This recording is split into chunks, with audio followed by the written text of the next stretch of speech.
성경 말씀 찾아보실까요? 마태복음 5장 1절에서 10절까지의 말씀입니다.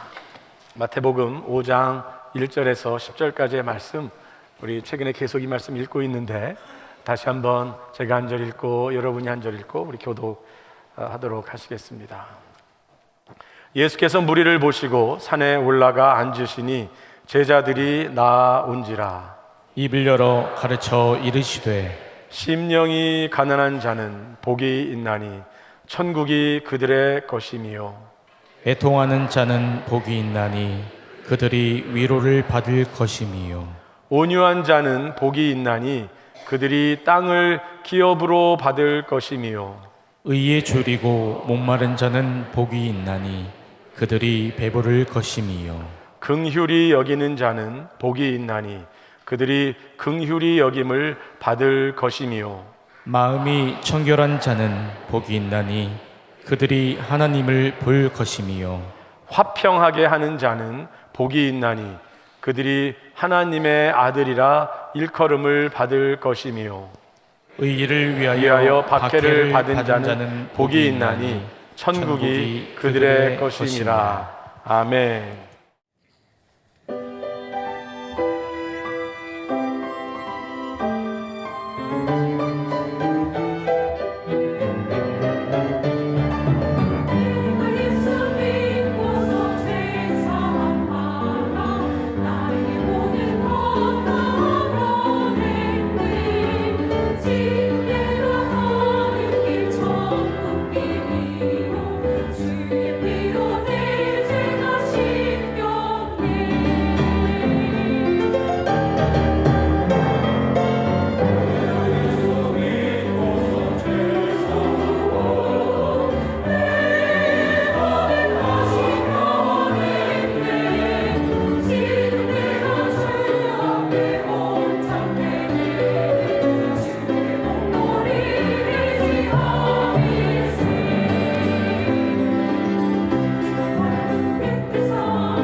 찬양합니다. 여러분들과 함께 팔복 말씀 보고 있습니다.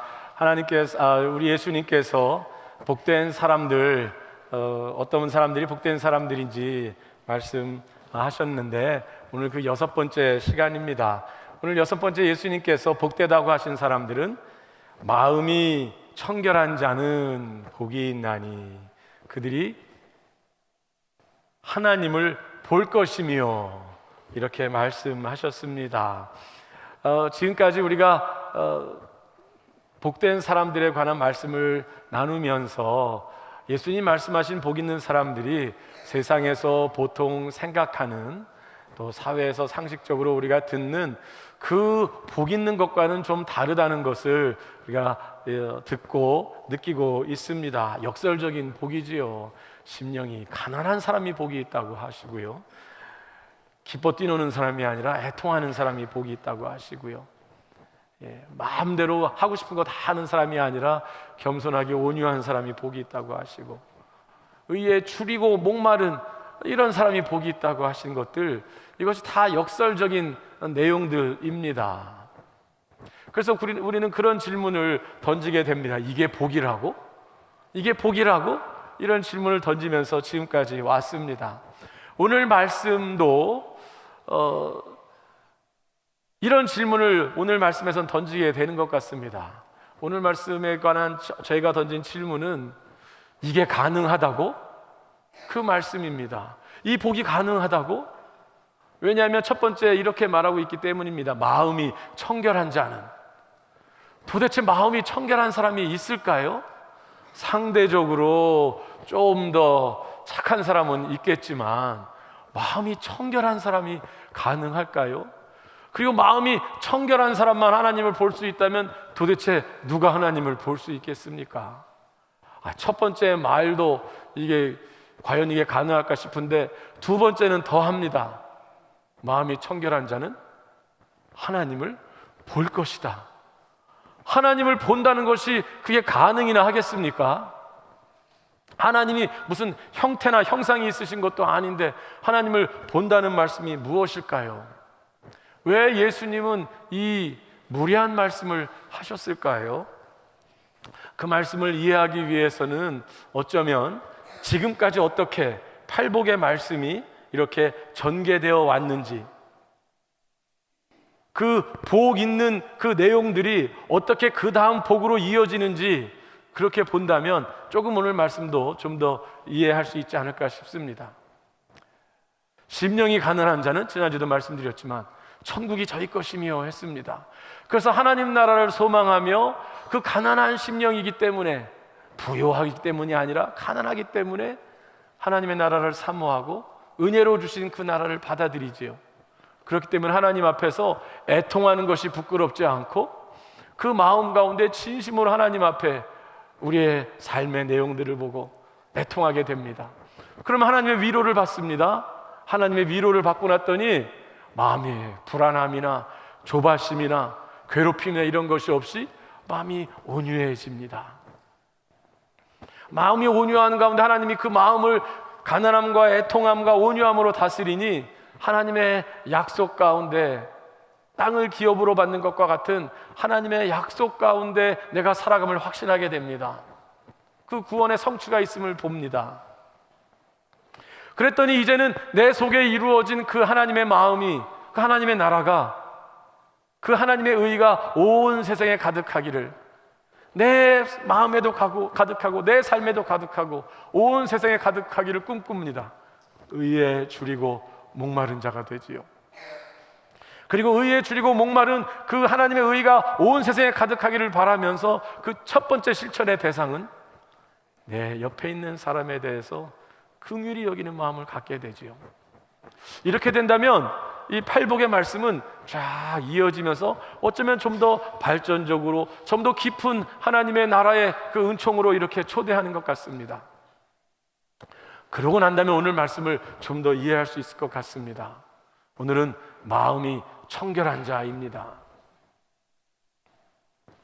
그 전에 나왔던 하나님께서 주시겠다는 그 모든 것들, 위로를 받을 것이다, 땅을 기업으로 받을 것이다, 천국을 받을 것이다, 긍휼히 여김을 받을 것이다, 이 모든 것들이 받는 내용입니다. 누구에게 받을까요? 하나님이 주신다는 것이지요.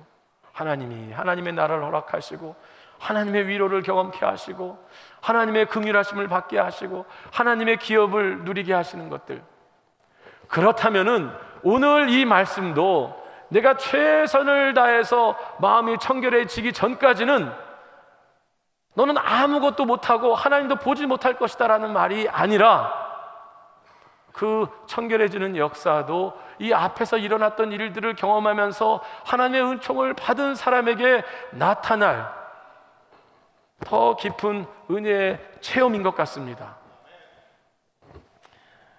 마음이 청결해질 것이다. 그런 마음이 어떤 상태이기 때문에 청결해질까요? 인간의 마음은 죄성으로 가득해 있습니다. 하나님을 떠난 인간은 하나님의 영광에서 떠난 이후에 어둠이 그 마음을 다스리고 그 마음의 욕망대로, 욕심대로 살아간다고 이야기하고 있습니다.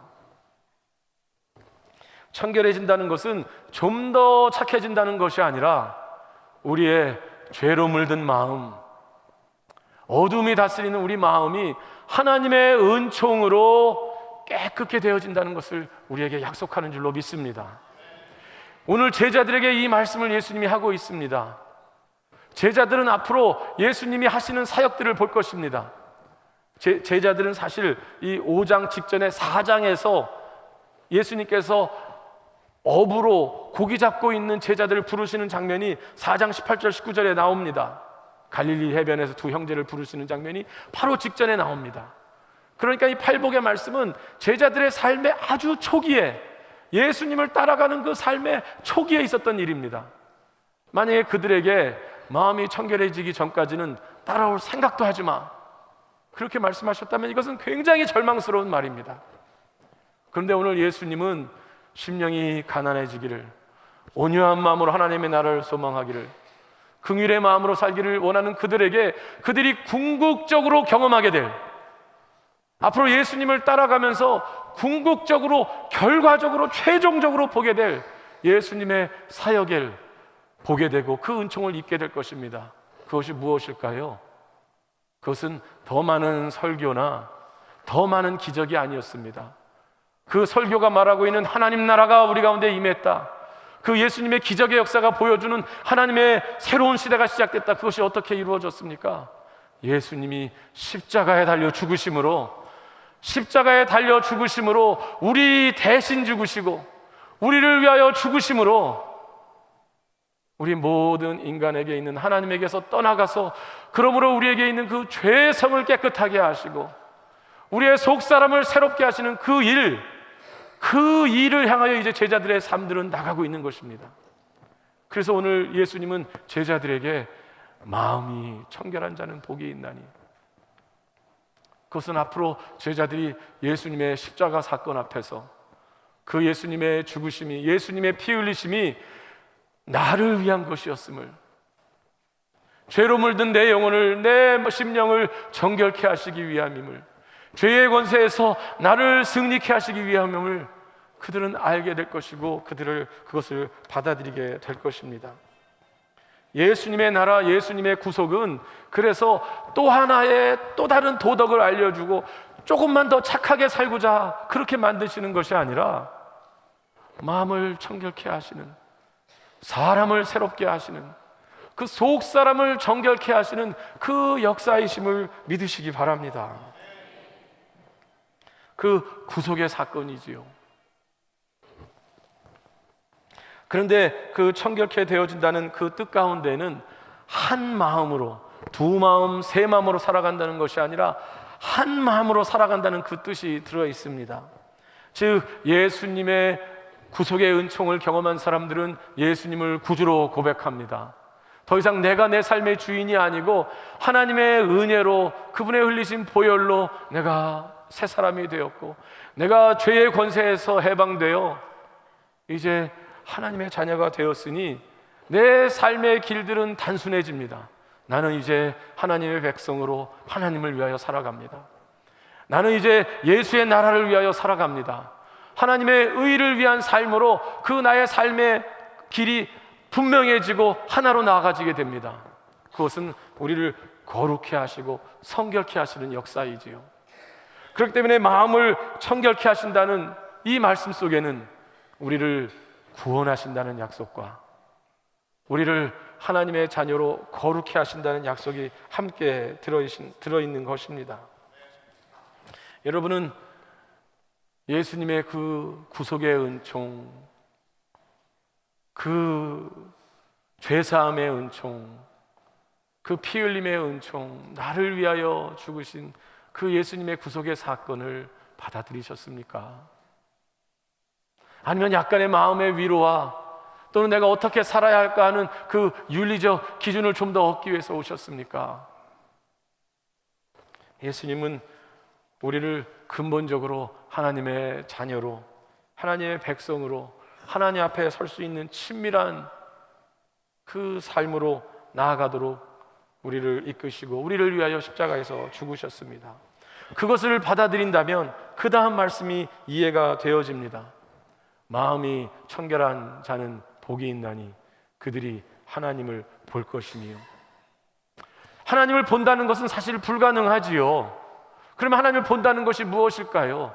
분명히 그 뜻 가운데 하나는 하나님을 친밀히 알게 된다는 것일 것입니다. 하나님을 전에는 막연한 존재로 알았는데 하나님이 계신지 안 계신지 그것이 완전 확실하지 않았는데, 아니 하나님이 계신 것은 알겠는데 그저 어떤 세상을 다스리는 그 전능한 분, 절대자 그분 정도였는데 예수님을 통해서 예수님의 구원의 은총을 받아들인 사람들은 하나님의 자녀가 되는 권세를 누리고 예수님이 알려주신 대로 하나님은 더 이상 멀리 계신 분이 아니라 나를 사랑하시는 분, 나를 위하여 그 아들을 보내신 분, 나를 창조하신 분, 나를 구원하신 분으로 아주 친밀하게 하나님을 알 수 있게 되는 것이지요. 그렇기 때문에 예수의 은혜로 마음의 죄 사함을 받은 사람들은 하나님을 아버지로 부르는 아주 친밀한 알무로 들어가게 됩니다. 그 하나님의 친밀하심으로 인하여서 이제 더 이상 예배할 때 막연하게 예배하는 것이 아니고 하나님의 임재, 하나님의 영광의 임재를 경험하게 되어집니다. 그래서 하나님이 내 가까이 계신 것들을, 하나님이 내 삶을 새롭게 하시는 것들을 볼 수 있게 되어집니다. 욥은 하나님을 아는 사람이었고 신실하게 살았지만 그 삶에 고난과 고통이 따르게 되었습니다. 많은 사람들이 떠났고 친구들이 와서 위로한다고 하는 말 가운데 자세히 들었더니 이렇게 말합니다. 내가 그렇게 고통받는 것은 잘 생각해봐. 사실은 내가 뭔가 잘못했기 때문일 거야. 너가 큰 죄를 지었기 때문에 이런 일이 생긴 거야. 그렇게 말하고자 하는 인간의 마음들, 그렇게 알려줬습니다. 욥은 그것에 대해서 자기가 얼마나 의로운지 강변하려고 합니다. 그때의 마지막 장에 보면 하나님께서 그들 가운데 나타나십니다. 그래서 그들에게 논리적으로 설명하신 것이 아니라 하나님이 어떤 분이신지 하나님의 임재와 하나님의 영광 가운데 그들에게 말씀하십니다. 욥이 내가 논리적으로 이것을 알게 됐다, 그것이 아니라 42장 5절에서 욥은 이렇게 말합니다. 내가 주께 대하여 귀로 듣기만 하였사오나 이제는 눈으로 주를 배움나이다. 욥은 이제 더 이상 자신의 의와 자신이 잘 살았다는 것, 아니면 자신이 죄를 지었기 때문에 여기에서가 아니라 하나님의 영광의 임재, 하나님의 그 하나님의 말씀에 대한 체험을 통하여서 하나님을 보고 있는 것으로 그렇게 고백하고 있습니다. 예수님의 피 흘리심으로 인하여서 내가 하나님의 자녀가 됐다는 것을 경험하는 사람들은 그렇게 하나님의 임재에 민감할 뿐만이 아니라 개인의 삶의 현장에 있어서도 하나님이 운행하시는 손길을 보기 시작합니다. 전에는 세상은 다 우연히 돌아가는 것 같고, 전에는 세상은 다 나를 그 저주 가운데로 몰아가는 것 같고, 나의 삶은 잘못되는 것 같고, 이 세상은 그저 그냥 우연으로만 돌아가는 것 같은데, 예수님이 나를 사랑하사 나를 위하여 죽으셨음을, 내가 죄인이었을 때 그럼에도 불구하고 나를 위하여 죽으셨음을 안다고 그것을 받아들였을 때에는 하나님은 통치하시는 분이시고, 하나님은 내 삶을 포기하지 않으시는 분이시고, 하나님은 내 삶에 동행하시는 분이시기 때문에 하나님이 전에 못 보던 하나님이 일하시고 있는 그 흔적들과 그 손길들을 보기 시작한다는 것입니다. 그런 간증을 제가 어제도 들었습니다. 15년 동안 기도하면서 계속 기도하면서, 그러나 어떻게 하나님이 일하시는 것을 모르고 계속 기도하는 가운데에 가족이 교회에 나오기 시작하고, 그러는 가운데 가족이 하나님의 은혜를 받는 것들을 경험하면서 하나님의 손길이 지금 내 삶에 새롭게 일어나는 것들이 보이기 시작한다는 것입니다. 그것이 기쁘고 감사하고,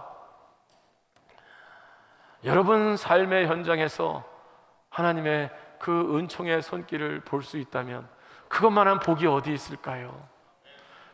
우리 예수 그리스도를 여러분의 구주로 고백하시고 하나님이 여러분의 아버지가 되시고 구원자가 되시고 창조주가 되신다면, 그때부터 여러분은 세상을 보는 눈들이, 여러분의 환경을 보는 눈들이 달라질 것입니다. 세상에 가득한 하나님의 은총의 손길이 보여지기 시작할 것입니다. 그런데 그 말씀 속에서 우리는 다시 우리의 적용처럼 확인하는 것이 있습니다. 오늘 이 말씀은 사실 우리에게 계속해서 말씀을 드렸지만, 우리가 십자가의 예수님을 바라보아야 하는 그곳으로 우리를 초대합니다. 십자가 앞에 우리를 서게 합니다. 요한복음 1장 18절은 이렇게 우리에게 말하고 있습니다. 본래 하나님을 본 사람이 없으되 아버지 품속에 있는 독생하신 하나님이 나타내셨느니라. 이 말씀이 맞지요. 하나님을 본다고 하는 것들은 하나님의 임재를 경험하는 것들이었고, 하나님의 은총의 작은 그 손길들을 보는 것이었지, 하나님을 직접 본다는 것은 두려운 일이었고, 그 죄된 인간으로서 하나님을 본다는 것은 죽음을 맞는 일이었습니다. 모세가 하나님 앞에 대면했다고 했는데, 출애굽기에도 보면 모세는 하나님의 등을 보여주시겠다고 하나님 말씀하셨습니다. 이사야가 하나님의 영광을 보며 화로다, 내가 죽게 되었도다, 나는 범죄한 사람이다, 그것이었습니다. 그렇기 때문에 본래 하나님을 본 사람이 없다는 말씀이 맞을 것입니다. 그런데 어떻게 말씀하냐면, 아버지 품속에 있는 독생하신 하나님이 나타내셨느니라. 예수 그리스도에 관한 말씀입니다. 그 바로 직전의 말씀에 또 이렇게 말합니다. 말씀이 육신이 되어 우리 가운데 거하심에 우리가 그의 영광을 보니 아버지의 독생자의 영광이요 은혜와 진리가 충만하더라. 즉 예수님을 보면서 하나님이 누구신지를 알게 된다는 겁니다. 예수님 당신도 이렇게 말씀하셨습니다. 요한복음 14장 9절, 나를 본 자는 아버지를 보았거늘 어찌하여 아버지를 보이라 하느냐. 히브리서 12장 2절은 믿음으로 살아가는 그 사람들을 향하여서 이렇게 다시 확인합니다. 믿음의 주요 또 온전하게 하시는 이인 예수를 바라보자.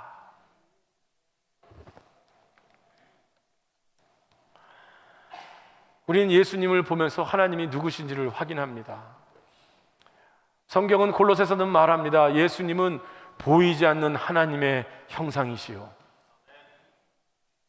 예수님을 통해서 하나님이 우리를 사랑하시는 것을 압니다. 예수님을 통해서 하나님이 천지 만물을 다스리시는 것을 압니다. 예수님을 통해서 하나님이 부활의 생명을 허락하시는 분이신 것을 압니다.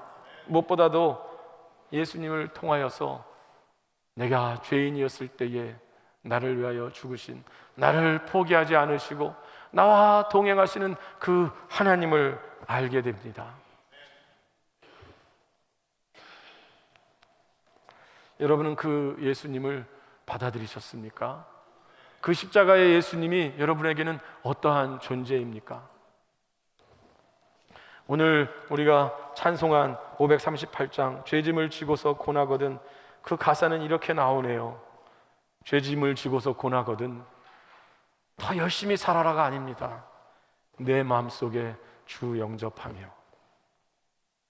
정결케 되기를 원하거든 열심히 수양을 쌓으라, 이렇게 하지 않습니다. 내 마음속에 주 영접하며, 새 사람 되기를 원하거든 습관을 다 끊어라 말하지 않고 내 구주를 영접하라. 생명수 마시기 원하거든 내 구주를 영접하라. 즐거운 찬송을 하려거든 내 마음속에 주 영접하며, 평안한 복지에 가려거든 내 구주를 영접하라. 의심을 다 버리고 구주를 영접하라. 마음 문 다 열어놓고 내 구주를 영접하라. 기독교의 복음은 내가 더 착하게 사는 것이 아닙니다. 나를 위하여 하나님께서 행하신, 내가 어떻게 할 수 없는, 우리가 하는 모든 일은 죄의 결과밖에 될 수 없는데 하나님께서 만들어 놓으신 구원의 역사, 예수께서 나를 위하여 죽으신 그 예수님을, 그 인격을, 그 하나님을 내 마음속에 받아들이는 것, 그 용서의 은총을 받아들이는 것, 그 죄사함의 은총을 받아들이는 것, 그것을 기독교의 복음으로 말하고 있습니다. 그렇게 할 때에 우리는 하나님의 은총의 손길들, 하나님의 임재의 손길들, 그것들을 보게 될 것입니다. 그리고 구주를 영접하는 사람들은 하나님을 또한 보게 될 것입니다. 우리가 이 땅의 삶을 마쳤을 때에, 우리 땅의 육신의 삶을 마쳤을 때에, 우리 땅의 연약한 삶을 마쳤을 때에 우리는 호련히 변화하여 하나님 앞에 다 설 것입니다. 그리고 구속받은 백성들은 하나님 앞에서 그 영광의 광채를 보며 찬송할 것입니다.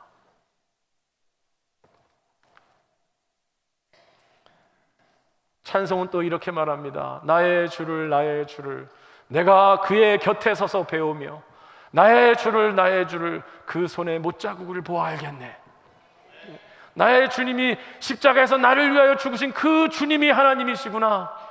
내가 그분의 은혜로 이 앞에서 나의 주님을 보면서 하나님의 영광의 강체 가운데 있는 그때 우리는 하나님을 보게 될 것입니다. 여러분들은 그 준비가 되셨습니까? 또 성경은 이렇게 말합니다. 고린도후서 3장 18절 말씀, 우리가 다 수건을 벗은 얼굴로 거울을 보는 것 같이 주의 영광을 보매 그와 같은 형상으로 변화하여 영광에서 영광에 이르니 곧 주의 영으로 말미암음이니라. 즉 예수님이 우리의 속사람을 깨끗게 하실 뿐만이 아니라 그분을 바라보는 가운데에 우리도 그분처럼 변화한다는 것입니다. 그것이 사실 구원의 목적입니다.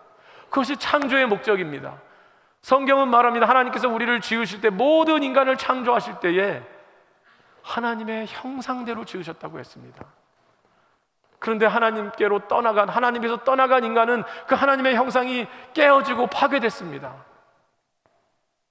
그런데 하나님의 형상이신 예수께서 오셔서 우리가 그분을 바라보고 그분의 죽으심이 나를 살리셨을 때에 우리의 하나님의 형상이 회복되기 시작하여지고, 우리가 예수 그리스도를 바라보며 그 한 길의 삶을 살아갈 때에 우리의 모습도 변화하여 하나님을 닮게 된다는 것입니다. 그것이 창조의 목적이고 이스라엘 백성을 부르신 목적이고 우리를 구원하신 목적이 됩니다. 우리로 하나님의 형상을 회복하여 하나님 닮게 되는 것. 그래서 온 세상이 하나님의 사람들을 보면서 하나님이 누구신지를 보게 되는 것. 그것이 하나님의 놀랍고도 신비스럽고도 영광스러운 약속입니다. 여러분은 그 소명을 받아들이셨습니까? 그 은혜 가운데 그렇게 자라고 있으십니까? 오늘 마음이 청결한 자는 복이 있나니 그들이 하나님을 볼 것이며, 이것은 우리에게 더 높은 도덕을 요청하는 것이 아니라 예수님의 그 은혜 앞에 그 은총을 받아들이도록, 십자가의 피 흘리심을, 그 대속의 죽음을 받아들이도록 그 제자도 가운데로 우리를 이끄십니다. 이제 우리 찬송하시면서 찬송 후에 우리 기도하는 시간을 갖겠습니다. 찬송은 익숙하지 않은 찬송일 수 있지만 우리가 우리의 눈을 주님께 돌리고 주님을 바라보자는 찬송입니다. 찬송하시며 성령께서 여러분 마음 가운데에 아직 예수 그리스도를, 내가 교회에는 오지만 내가 하나님 앞에 있는 것 같지만 막연하게 하나님을 생각하던 그분이 있다면, 성령께서 여러분의 마음 가운데 역사하신다면, 예수님 십자가에서 죽으신 것이 나를 위한 것이었군요. 주님, 내 마음을, 내 상한 마음을, 내 죄에 물든 마음을 주님께 맡겨드립니다. 오셔서 저를 다스려 주시옵소서. 주님, 내 삶의 주인이 되어 주시옵소서. 내 영혼의 주인이 되어 주시옵소서. 이렇게 기도하는 그 시간, 그 마음을 주께서 허락하시기를 간구합니다.